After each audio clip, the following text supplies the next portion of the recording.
In one of my previous videos, I talked about narcissistic mothers and their dysfunctional relationship with their daughter. Today, I want to delve into narcissistic mothers and their dysfunctional relationships with their sons. In particular, I want to talk about a phenomenon that psychologists call enmeshment. Now, enmeshment is just a psychological term for a mama's boy.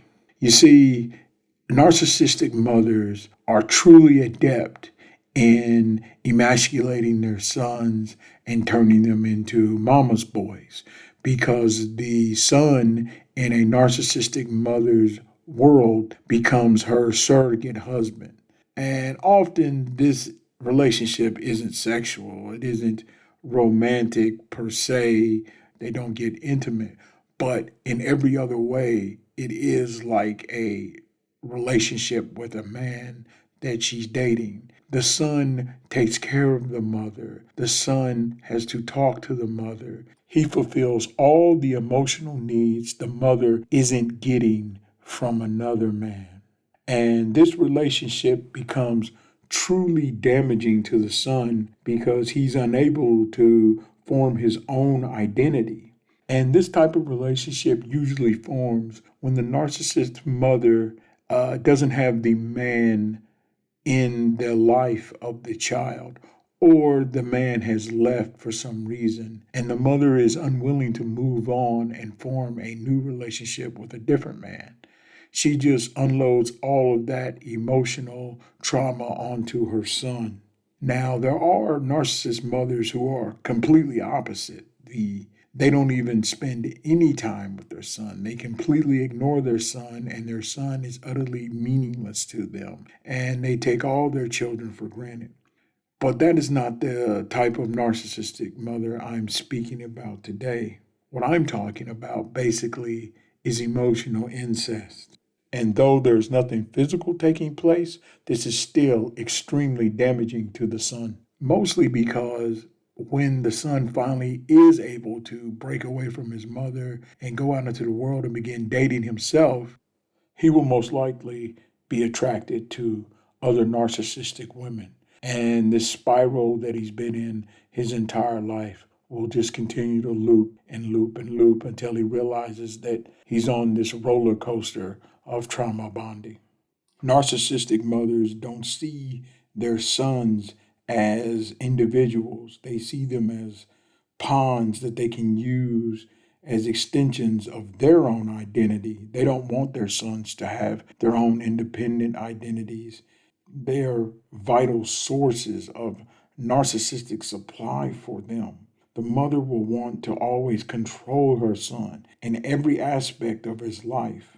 She becomes overly dependent upon him, and when he tries to move away, the mother will still try to control him and will find ways to keep him close to her.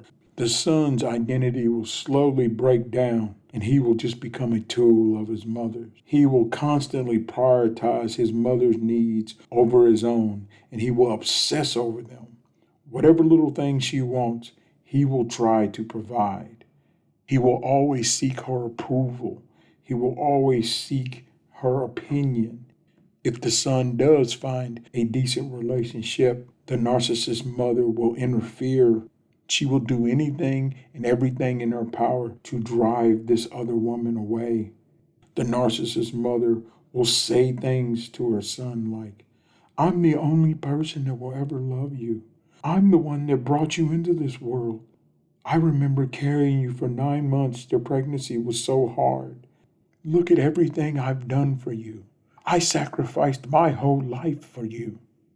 Narcissist mothers are the drivers on the world's longest guilt trip. Her jealousy knows no bounds. The son cannot find happiness because his happiness is a threat.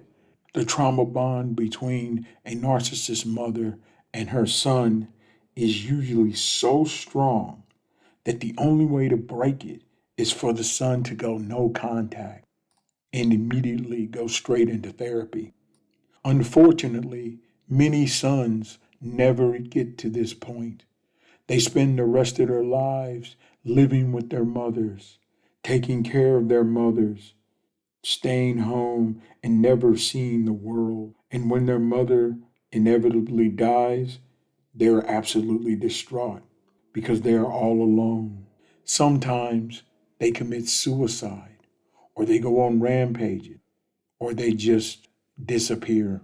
I have a very good friend whose narcissistic mother controlled every aspect of his life and raised his sister to also control him. He finally was able to break away when she passed and now has gone on to have a very happy and fulfilling life and is married and traveling the world. But he was fortunate and he took control of his own life. If you are in this circumstance and you wish to get out, I would love to see your comments below. Therapy is a must. No contact is a must. You do not owe your mother for bringing you into this world. That is a lie that controlling parents tell us. They chose to bring you into the world. They owe you. It is your parents' responsibility to take care of you, not the other way around, not when it's unhealthy. I get it.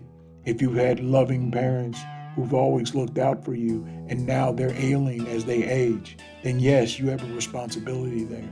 But if your parents have done nothing but traumatize you, hurt you, belittle you, control you, and otherwise make your life a living hell, well, you owe them nothing. Thank you for listening and have a wise day.